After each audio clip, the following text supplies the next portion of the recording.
Hey everybody, let's get on the road, shall we? Now, something that's come up quite a bit lately has been the Spanish flu epidemic. Now, likely nobody watching this will have lived through the Spanish flu. In fact, I would wager that nobody watching right now has lived through the Spanish flu because the Spanish flu is a long time ago. That's one thing. But the thing about the Spanish flu that we keep hearing over and over and over again, or at least we keep seeing pictures of it over and over and over again, of people in masks, right? From adults all the way down to tiny babies, all the way down to cats. In some circumstances, people are all wearing masks, universally. That's being held up as an example of, like, really what we should be doing now. Like saying that we should learn from the past with what they did back then. The thing about the Spanish flu that I've noticed anyway, and I could be wrong on this one, but what I've noticed is that nobody really talked about the Spanish flu until COVID, right? Like, that didn't come up that much. And then all of a sudden, when it becomes relevant again, all of a sudden it gets dragged back out. People say we got to learn lessons from what happened before. Look at all these people who lived through what we're living through now. Great point, right? Really good point, really good stuff. With the Spanish flu and learning things from the past, there are a lot of people who get very eye-rolly about big chunks of, less so the Bible in general, but more so the Old Testament in specific. People getting very angry and upset about not upset, but rolling their eyes and saying, oh geez, the Old Testament again, this yabbity yabbity yabbity, right?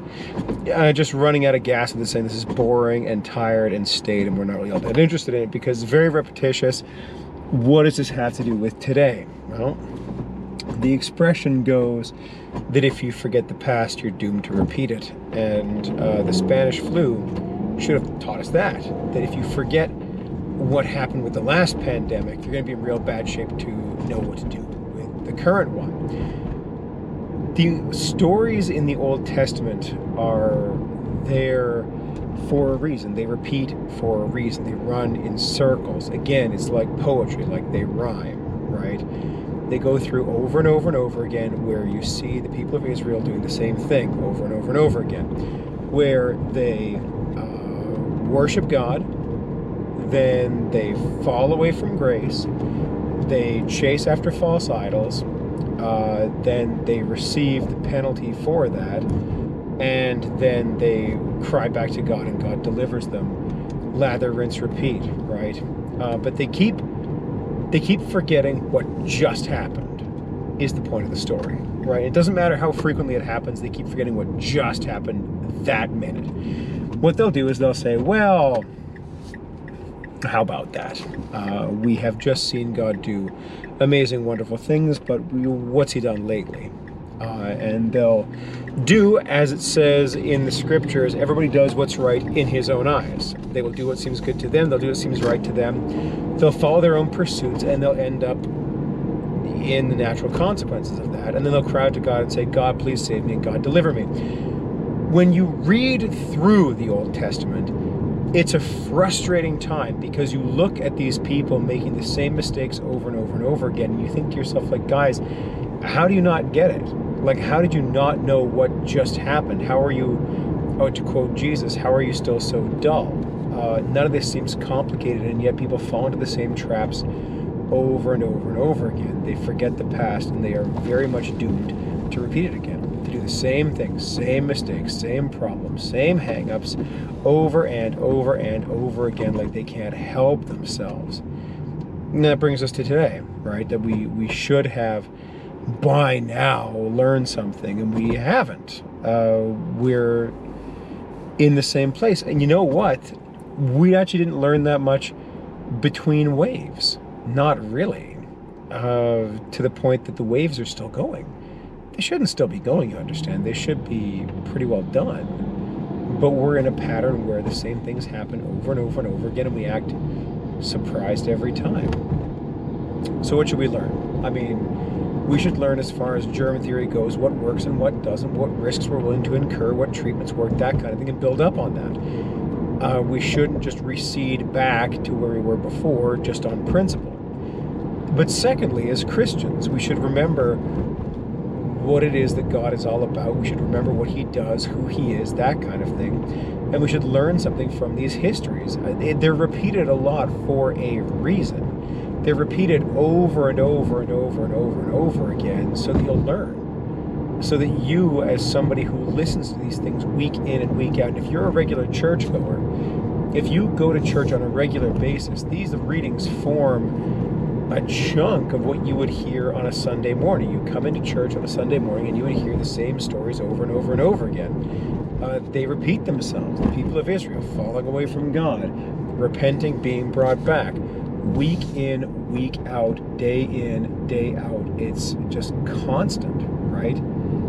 So what we're going to have to do eventually is we're going to have to learn. We're going to have to learn from effectively the mistakes of those who came before us. We don't have to make the same mistakes over and over and over again. We don't have to, like somebody had to, I suppose. Somebody had to make these errors that the rest of us might learn. But we don't all have to make the same mistakes every single time. Eventually we can, learn. We can say, right, well, maybe there is something to be learned from this. Maybe we can listen to what God says and act accordingly. Maybe it's not always the same thing over and over and over again. We've got to fall into the same traps and the same problems. Maybe eventually we can learn. So what do we learn? We're supposed to learn that God is good and gracious, that he loves us and cares for us, and that what he has set down for us is for our benefit. And that when we stray from that, it costs us. It costs us sometimes greatly. Sometimes it's a really big problem to avoid or shirk our responsibilities, to claim that God doesn't know what he's talking about, to go our own way and suffer the consequences. We effectively have written down for our benefit over and over and over again tons of things where God has said, this is what I want you to do. And we can say, yeah, that sounds good. Let's just do that. That's tough. That's real tough. It's tough to have that humility where you say, maybe God knows what's going on all along. Maybe he's been right this whole time. Maybe striking out on my own is going to end up being a lot like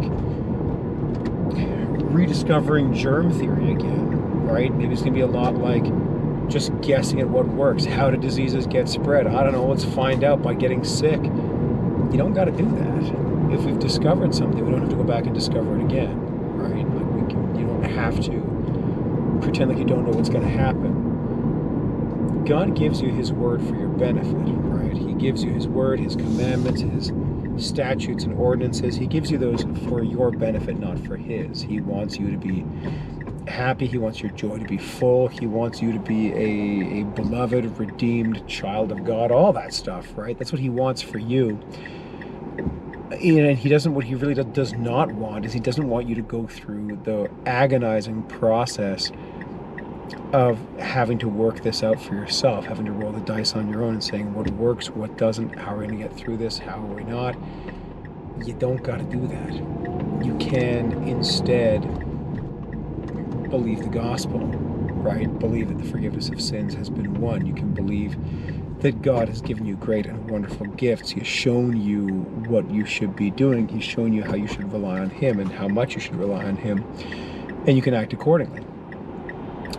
To not do so is, as I say, it's like going out and just trying mushrooms in the forest. Just like flipping a coin, saying, well, I mean, some of these are going to be good, right? Yeah, some will. And some will kill you. And fortunately enough, there are people who know which ones those are. It's not me. That's why I don't eat any mushrooms. I don't eat any berries, nothing. But there are people who know what these things are because presumably people have died from eating them. We've learned. We should learn about this too.